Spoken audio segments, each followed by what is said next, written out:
Baik, selamat malam Bapak Ibu yang saya kasih dalam Tuhan. Bagaimana kabarnya pada malam hari ini? Ya, puji Tuhan, kita dapat bersekutu bersama, menaikkan permohonan, ya, doa-doa kita kepada Tuhan. Dan saya sering katakan bahwa obat jiwa yang sedang merana, sedang letih lesuh, dan yang intinya jiwa yang membutuhkan solusi, penghiburan dan lain sebagainya, itu adalah memuji Tuhan dengan pujian rohani dan belajar firman Tuhan. Jadi hati yang gembira adalah obat. Alkitab adalah segala solusi, ya, yang dibutuhkan oleh manusia. Baik, malam ini kita akan merenungkan firman Tuhan. Kita akan belajar dari kitab Lukas. Mari kita buka Alkitab kita di dalam Injil Lukas pasal 16. Injil Lukas pasal 16 ayat 19 hingga ayatnya ke-31.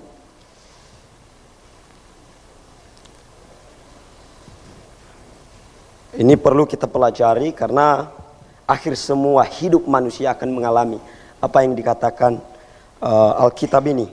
Tetapi pertanyaannya, di manakah tempat kita? Injil Lukas pasal 16 ayat 19 hingga ayatnya ke-31. Oke, jika Bapak Ibu sudah menemukannya, kita akan baca secara silih berganti. Ayat 19. Ada seorang kaya yang selalu berpakaian jubah ungu dan kain halus, dan setiap hari ia bersukaria dalam kemewahannya.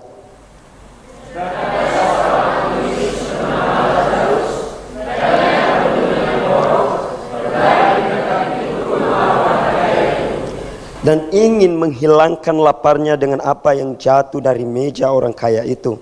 Malahan anjing-anjing datang dan menjilat boroknya.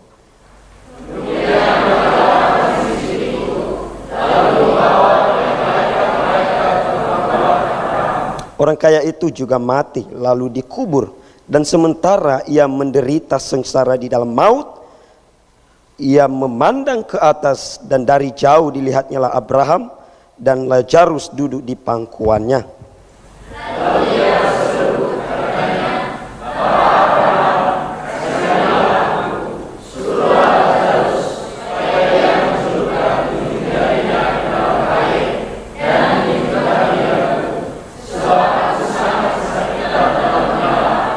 Tetapi Abraham berkata, "Anak, ingatlah bahwa engkau telah menerima segala yang baik sewaktu hidupmu, sedangkan Lazarus segala yang buruk. Sekarang ia mendapat hiburan dan engkau sangat menderita."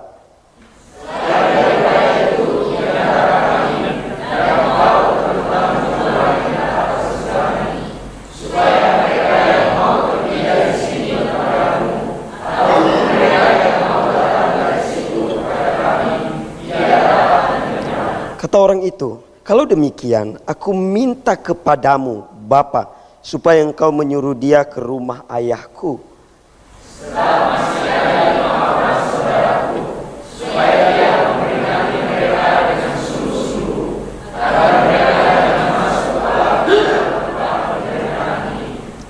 Tetapi kata Abraham, ada pada mereka kesaksian Musa dan para nabi. Baiklah mereka mendengarkan kesaksian itu."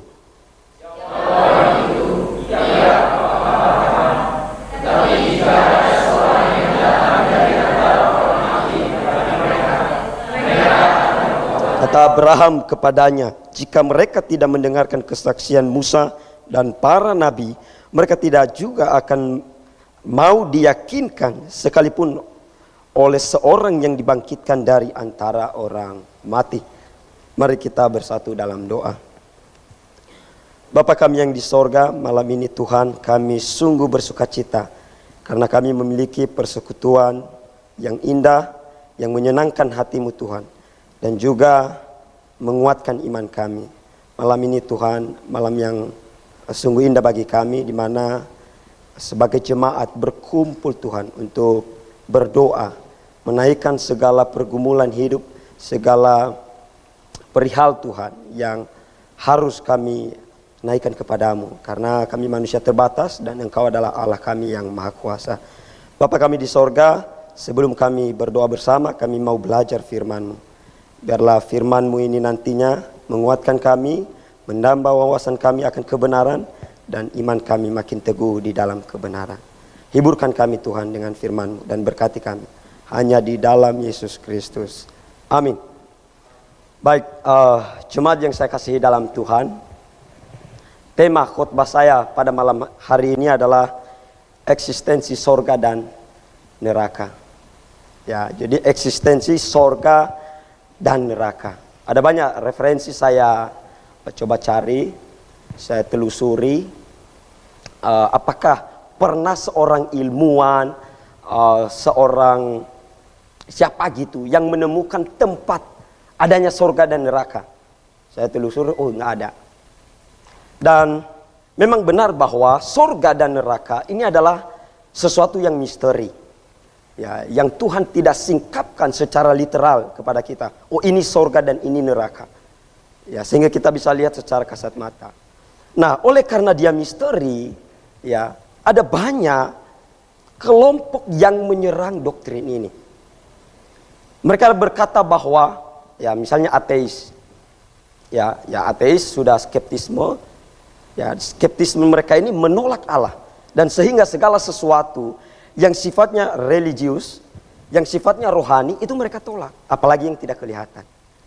Jadi mereka berargumen bahwa segala sesuatu yang imaterial katanya, yang tidak kelihatan, itu pasti tidak eksis atau tidak ada.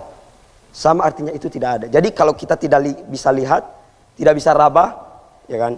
Sama artinya itu tidak ada. Kata kelompok ateis. Agnostik juga berkata begitu. Jadi pertanyaan seperti ini harus kita jawab.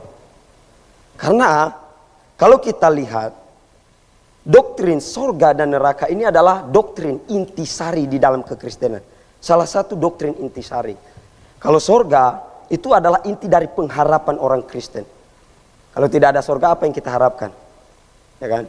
Dan neraka itu adalah hukuman yang absolut bagi orang berdosa. Jadi itu hukuman yang paling berat. Jadi kalau dua-duanya tidak ada, ya apa gunanya semua pengharapan dan hukuman yang ada di dunia ini dan lain sebagainya. Oh, Bapak Ibu yang saya kasih dalam Tuhan, singkat saya menjawab bahwa tidak berarti sifatnya imaterial itu tidak sama, itu tidak eksis. Ya. Jadi kalau dia imaterial, belum tentu juga dia tidak eksis atau tidak ada gitu. Belum tentu. Malah sesuatu yang tidak kelihatan itu malah bisa kita katakan ada gitu. Contoh sesuatu yang tidak kelihatan itu adalah apa? Angin. Ya, jadi satu momen saya rekam video, ya, membuktikan eksistensi Allah. Saya katakan begini, di zaman yang canggih ini, kamera yang begitu canggih, pernah tidak seseorang ya ambil HP dia foto gitu kan, ini gambar angin, atau seseorang berkata begini, lihat ini angin gitu. Atau pernah ada di sini yang pernah lihat angin secara kasat mata dan menyentuh angin itu? Nah, coba mana angin? Ya, jadi kalau dia tidak kelihatan, tidak sama juga dia tidak eksis. Tetapi kita mencari kebenaran bahwa angin itu eksis, ada. Angin itu adalah oksigen, ya, sehingga kita bisa hidup. Dia tidak kelihatan, dia tidak bisa diraba, tapi bisa dirasakan, dan dia juga malah sumber kehidupan. Nah, ini hanya ilustrasi, sama dengan sorga. Bukan berarti kita tidak melihat, tidak bisa meraba, itu sama artinya tidak ada. Ya, itu tidak sama. Tetapi marilah kita mencari kebenaran yang sungguh benar. Alkitab menyatakan bahwa surga dan neraka sungguh ada, Bapak Ibu yang saya kasih dalam Tuhan.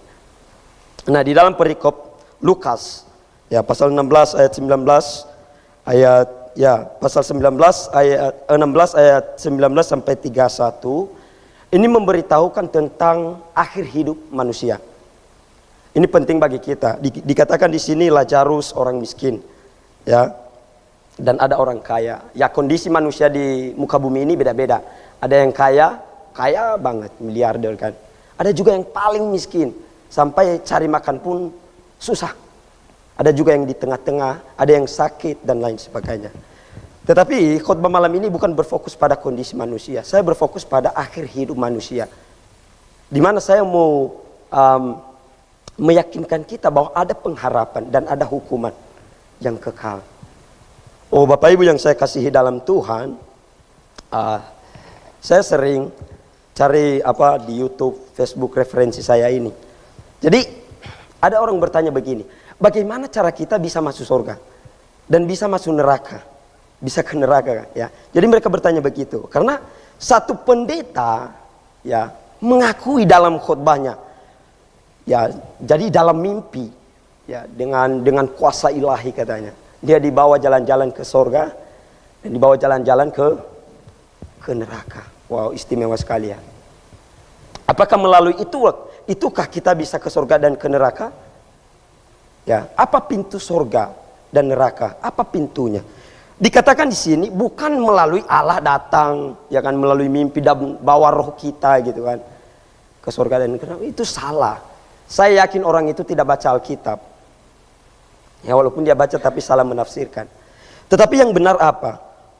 Jembatan kita antar surga dan neraka itu adalah kematian.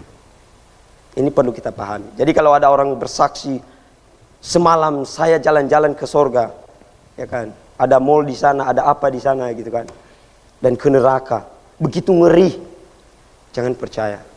Ya, itu bohong. Tetapi dikatakan di sini pemisah manusia dengan surga dan neraka adalah kematian. Nah, jadi ada lelucon juga yang berkata begini, saya pengen lihat surga dan neraka. Saya ingin sekali lihat.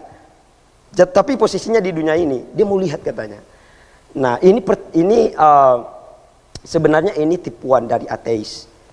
Jadi dia katakan kepada orang percaya, kamu percaya ada surga dan neraka kan? Coba saya pengen lihat gimana sih? Nah, orang beriman ini menjawab apa? Dia menjawab begini. Oh, kamu mau lihat surga dan neraka? Sekarang kamu bisa lihat. Caranya bagaimana? Kamu datang ke tengah jalan, berdiri di situ, tunggu truk lewat, baru kamu akan lihat di situ. Ada kematian dan kamu akan sampai kemana? Ke surga atau ke neraka? Jadi sehingga ya akhir ceritanya orang itu malu begitu. Jadi tidak bisa secara badani, secara fisik ini kita lihat surga dan neraka, tidak bisa. Tetapi apakah dia ada atau eksis? Ada, sungguh ada. Nanti kita akan lihat apa argumennya. Nah, Bapak Ibu yang saya kasihi dalam Tuhan, ada juga yang berkata begini. Ya, sebelum saya membahas poinnya, berkata begini, ada banyak orang yang bodoh di dunia ini. Bodoh sekali. Karena kenapa? Begini, surga itu tidak ada bayarannya. Tidak ada bayarannya katanya. Murah meriah. Ya kan? Anda ke gereja bayar nggak? Tidak kan? Jaga kekudusan bayar nggak? Oh tidak. Ya kan? Tidak merokok itu bayar nggak? Tidak. Jauh dari dosa bayar nggak? Tidak, nggak ada modal yang secara uang kita bayar gitu kan. Saya mau kudus bayar gitu kan.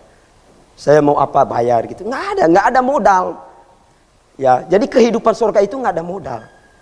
Dan dia berkata lagi, ada banyak orang bodoh begini. Dia memilih kehidupan neraka. Padahal kehidupan neraka itu modalnya itu butuh modal besar gitu. Cukup besar. Dugem itu bayar, ya kan, paling tidak tiket. Mabuk itu bayar, beli tua, beli ara gitu kan. Merokok bayar, itu semua bayar. Jadi kehidupan neraka itu bayar. Nah gitu. Dan orang bilang memang banyak yang bodoh di dunia ini. Dikasih gratis, dia milih yang bayar gitu. Dan padahal yang dia bayar ini merugikan dirinya sendiri. Gitu ya. Oh Bapak Ibu yang saya kasihi dalam Tuhan, sebenarnya ada banyak ya pembahasan dalam kitab Lukas ini. Salah satu yang harus kita bantah apa? Argumen saksi Jehovah. Ini perlu. Dan ini umum, sudah diketahui oleh umum. Mereka berkata begini, kutip di dalam Wahyu pasal 7 ayat 4 sampai 8. Anehnya pernah saya menginjili saksi Jehovah, ya kelompok mereka. Saya tanya bagaimana konsep sorga menurut mereka. Mereka berkata begini, yang masuk sorga itu, ya berdasarkan Wahyu pasal 7 ayat 4 sampai 8, hanya 144.000 orang. Dan bahkan saya cari referensi tadi, ada bahkan orang yang menganut kelompok itu berkata, kami pun tidak masuk ke dalamnya. Kemungkinan besar. Dan anehnya di dalam pikiran saya apalah, kalau kamu tidak masuk, yang kamu injili itu tidak masuk, apa gunanya kamu menginjili gitu. Karena sudah terbatas ininya, pesertanya hanya 144.000 orang. Tapi kita katakan itu salah ya. Karena zaman itu pun sebenarnya bukan zaman jemaat. Itu zaman tribulasi gitu ya. Akhir tribulasi. Nah, jemaat yang saya kasihi dalam Tuhan, dan konsep neraka bagi mereka itu juga salah. Berkata bahwa tidak ada neraka, dan neraka itu ya pembuangan sampah di zaman Israel begitu. Dan ada banyak orang yang saya dapat info. Mereka berkata bahwa tidak mungkin Tuhan menciptakan neraka. Allah yang maha kasih, kalau dia kasih. Maha kasih, melampaui sifatnya, melampaui dirinya. Melampaui segala sesuatu karena kasihnya. Tak mungkin seorang ibu-ibu yang tidak percaya kepada juru selamat, dia dimasukkan ke neraka. Tidak mungkin, dia bilang. Tidak mungkin ada neraka. Bagaimana dia setega itu, ya kan? Seorang yang tidak pernah mendengar Injil diceplukkan ke situ gitu. Nah, dia berkata begitu. Tetapi Bapak Ibu yang saya kasih dalam Tuhan, perasaan kita bukanlah standar kebenaran. Ya, logika kita bukanlah standar utama kebenaran. Standar kebenaran adalah firman Tuhan. Firman Tuhan berkata, ada sorga dan ada neraka. Nah, Bapak Ibu yang saya kasihi dalam Tuhan, apa argumen jika orang lain bertanya kepada kita, lalu apa alasan kamu percaya ada sorga dan neraka? Apa alasan? Nah, saya cari-cari di Google, di buku dan lain sebagainya. Tidak ada alasan yang secara material kita ambil barang ini alasannya gitu kan. Tidak ada. Dan teoritis juga tidak ada yang masuk akal gitu, tidak ada. Saya cari referensinya. Tetapi saya dapatkan bahwa dasar utama argumen kita berkata bahwa surga dan neraka itu eksis adalah eksistensi Allah sendiri. Argumen tentang eksistensi Allah. Ini dasarnya. Kalau orang bertanya, apakah ada surga dan neraka? Tanya balik, kamu percaya ada Allah tidak? Tanya balik gitu. Kalau kita tanya balik begitu, dia merenung, dia akan berpikir, oh iya ya. Kalau ada Allah, ya pasti ada. Kalau tidak ada Allah, segala sesuatu tidak masuk akal. Termasuk surga dan neraka. Saya yakin jemaat sekalian tahu bahwa Allah tinggal di sorga. Tempat orang-orang kudus di sorga. Oke? Jadi orang-orang yang durhaka, yang menolak juru selamat dan lain sebagainya itu di tempat yang ngeri itu. Saya yakin itu, Anda tahu. Tetapi kalau ditanyakan kepada kita apa argumennya? Ya kita katakan ada Allah. Nah, tetapi perlu dikuatkan lagi argumen ini. Ya. Perlu dikuatkan lagi bahwa sungguh ada Allah. Ya paling umum ya kita pakai argumen apa ya? Argumen kosmologis.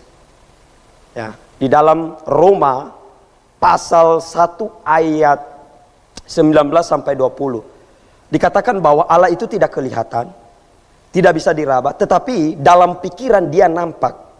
Dalam pikiran kita dia nampak. Karena kenapa? Dia sudah menyatakan diri melalui karyanya. Jadi kalau ada orang yang bertanya di mana Allah, ada di dalam pikiran. Ada di dalam pikiran kita. Karena kenapa? Ketika kita melihat sesuatu, pasti kita akan berpikir. Ya, apalagi alam semesta ini. Siapa yang menciptakannya? Ya, siapa? Ya, tidak mungkin tidak ada yang menciptakan. Itu logisnya. Tidak mungkin tidak ada. Pasti ada. Nah, dalam pikiran kita nampak Allah melalui karyanya. Sebenarnya ini dalam ya, tetapi topik pembahasan bukan membuktikan eksistensi Allah. Saya hanya menyinggung saja. Dan sungguh bahwa ada Allah. Ada Allah Bapak Ibu yang saya kasih dalam Tuhan. Saya katakan kepada kaum ateis dan agnostik yang menolak keberadaan Allah. Salah satu pertanyaan yang harus saya ajukan ke mereka apa? Dari mana sumber kehidupan? Dari mana sumber kehidupan? Ya, kalau bukan dari Allah yang punya kehidupan. Itu saya baca di dalam Kejadian pasal 2. Ya, bahwa manusia terbentuk dari debu, ya kan, tanah, Allah bentuk, dan setelah dia bentuk, dia hembuskan nafas atau rohnya, sehingga itu menjadi makhluk hidup. Lalu ateis bilang tidak ada Allah. Pertanyaannya, dari mana sumber kehidupan? Tidak mungkin dari satu titik ini baru berevolusi, berkembang dan lain sebagainya. Tidak masuk akal. Oh Bapak Ibu yang saya kasihi dalam Tuhan, argumen kedua, ya, kita percaya ada surga dan mungkin ada yang bertanya begini, itu argumen yang membuktikan eksistensi Allah. Ini umum. Tetapi begini, masalahnya adalah di dunia ini ada banyak agama, ada banyak kepercayaan, ya kan? Sintoisme, misalnya kan, ada juga panteisme, ada juga yang namanya banyak, ya, agama Buddha dan lain sebagainya. Ada banyak kepercayaan. Ya, kalau Anda mau dalami ini harus ambil kelas bidat-bidat. Ada banyak kepercayaan. Mungkin ada yang bertanya, lalu siapa Allah yang benar itu? Apakah dia ada? Saya jawab dengan begini. Dengan singkat, saya berkata bahwa Allah itu ada. Dan Allah itu sudah menyatakan dirinya dalam wujud manusia. Ya, yaitu siapa? Yesus Kristus. Coba kita baca di dalam Wahyu. Di dalam Wahyu, sungguh ada Allah Bapak Ibu yang saya kasihi dalam Tuhan. Wahyu pasal 21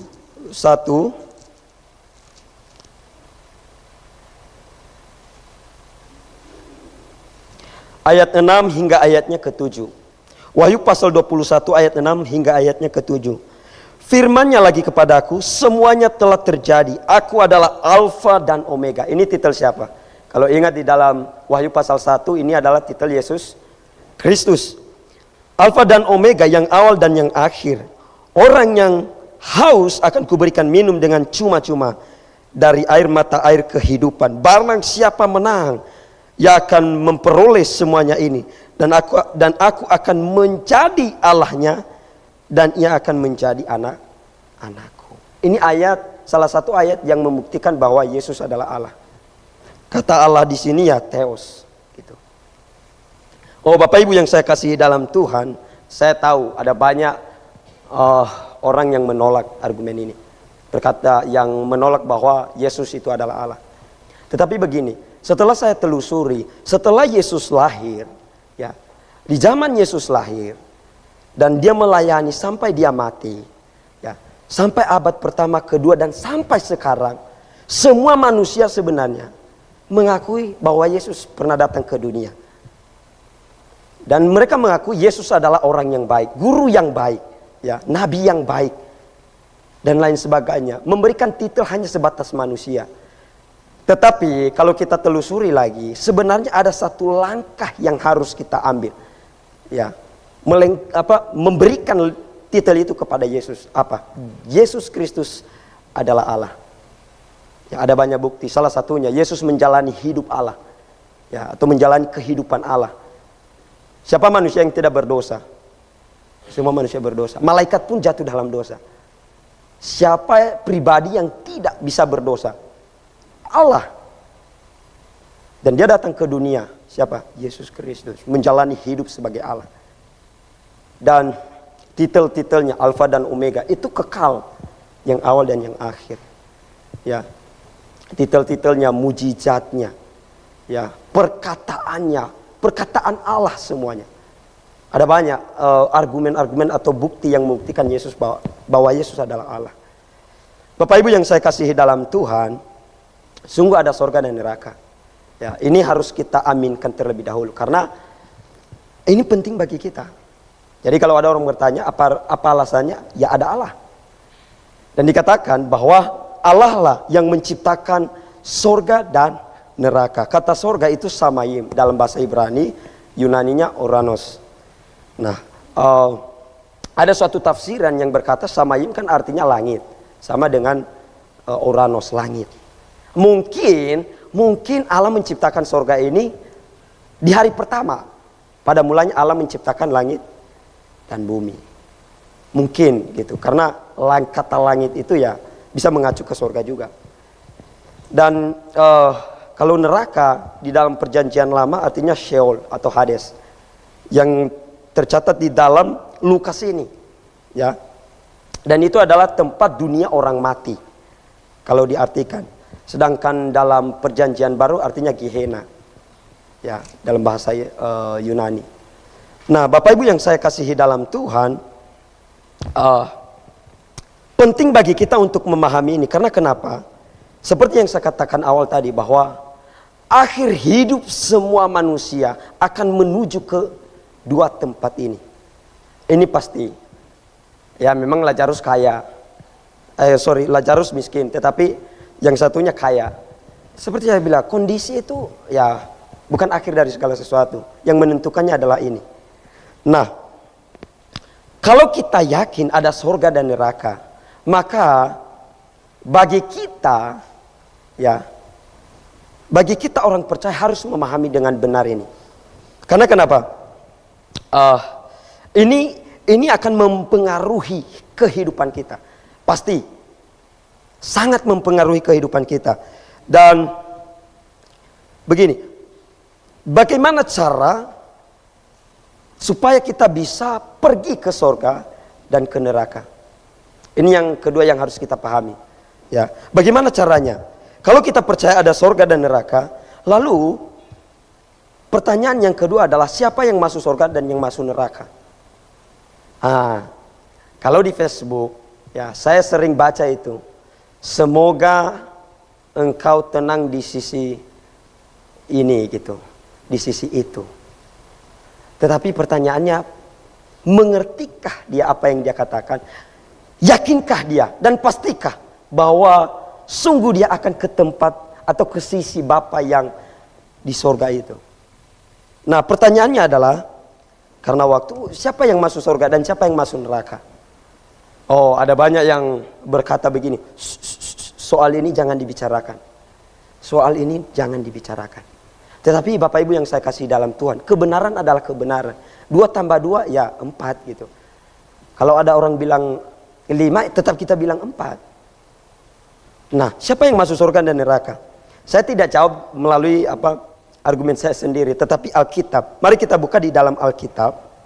Ya, di dalam Yohanes pasal 3. Di sini kita akan lihat ada perbedaan besar. Ya. Ada perbedaan besar atau ada 2 golongan besar, ya, manusia di dunia ini sebenarnya. Yang masuk surga dan yang ke tempat itu. Yohanes pasal 3 ayat 36.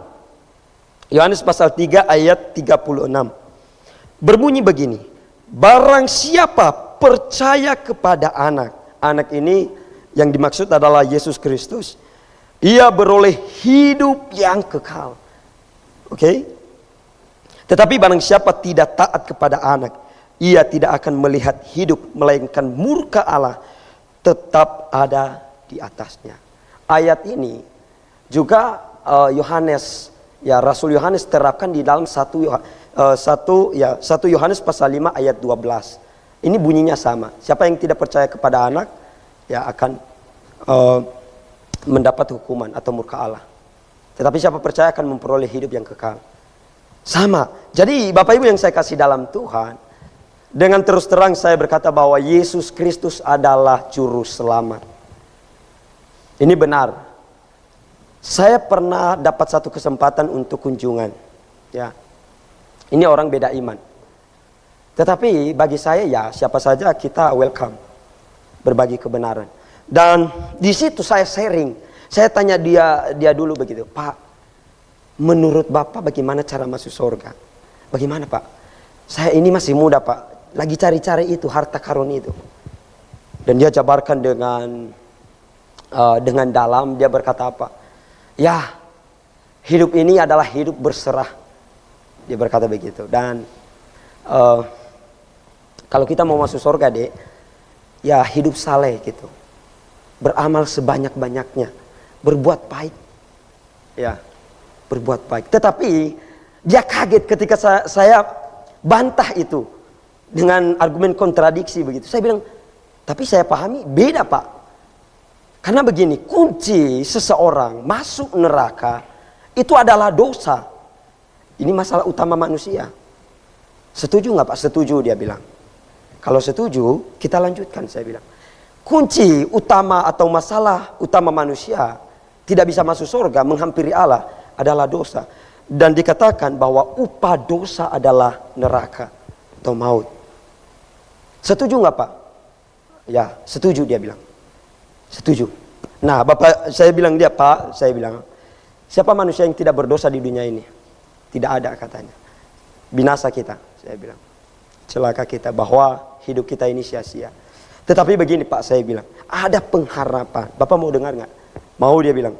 Oke, kalau mau dengar, begini, Pak. Ketika saya belajar kebenaran, bahwa masalah utama manusia adalah dosa, dan dosa itu akan membawa kita ke neraka, maka ada juga pengharapan. Dari siapa? Dari Allah yang hidup itu. Apa pengharapannya? Bahwa cara dosa diselesaikan itu melalui hukuman. Benar. Nah, makanya kita masuk neraka, Pak. Itu hukumannya. Tetapi Allah yang Maha Kasih menunjukkan kasihnya dengan apa? Mengirim juru selamat. Ya. Juru selamat itu siapa, Pak? Ya, walaupun beda iman, saya bilang Yesus Kristus. Yesus Kristus, Pak. Mengapa kami meyakini bahwa Yesus adalah juru selamat? Dan kami yang percaya kepada dia pasti masuk surga, Pak. Mengapa? Saya bilang alasannya begini, Pak. Banyak umat agama lain mengolok-olok, berkata bahwa, oh kalau dia Allah, kalau dia ilahi, kalau dia kuasa, mengapa dia mati? Nah, saya bilang begini, sebenarnya itu salah, Pak. Kita harus cari tahu dulu, mengapa Yesus mati. Mengapa Yesus mati? Yesus mati bukan karena dia Allah. Dia ini memang dia Allah, tapi bukan itu tembakannya. Saya bilang Yesus mati karena Bapa, karena saya, karena dosa. Sehingga dia berkata bahwa upah dosa dalam maut. Di lain sisi dia berkata bahwa kasih karunia Allah sudah disediakan. Ya, darahnya menyucikan dosa kita, Pak. Saya bilang. Makanya dia mati. Mengapa harus mati? Ya harus mati karena upah dosa adalah kematian. Ya, itulah tujuan Yesus mati. Saya bilang. Nah, baru ada banyak pembahasan sharing lainnya dan lain sebagainya.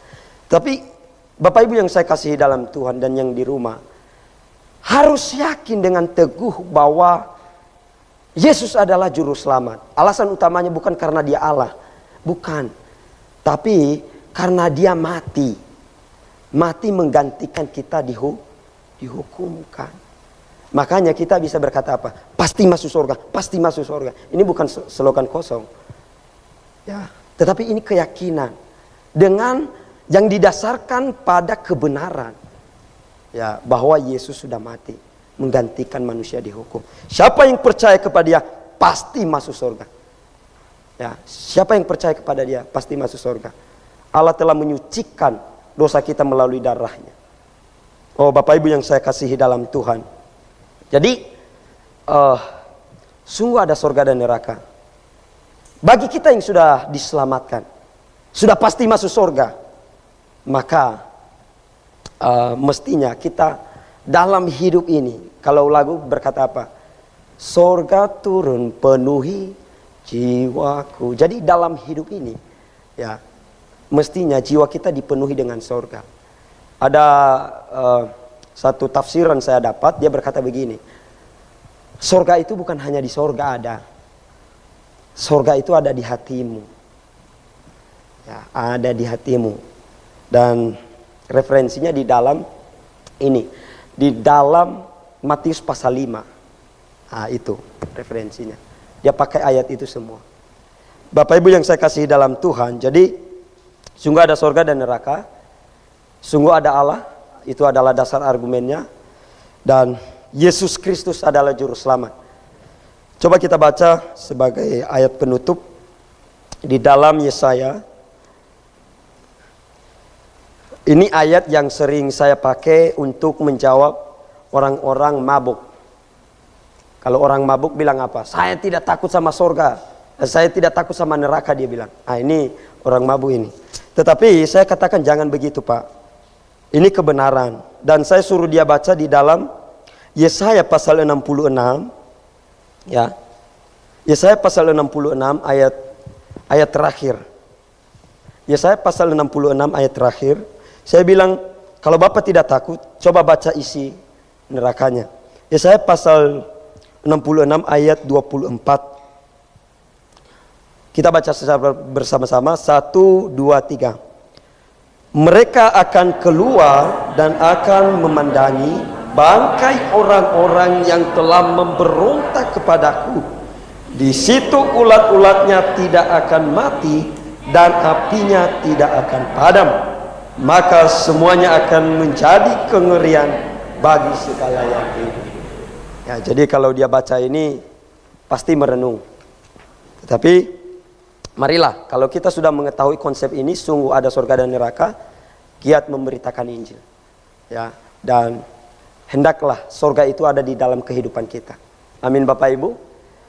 Baik, mari kita bersatu hati dalam doa.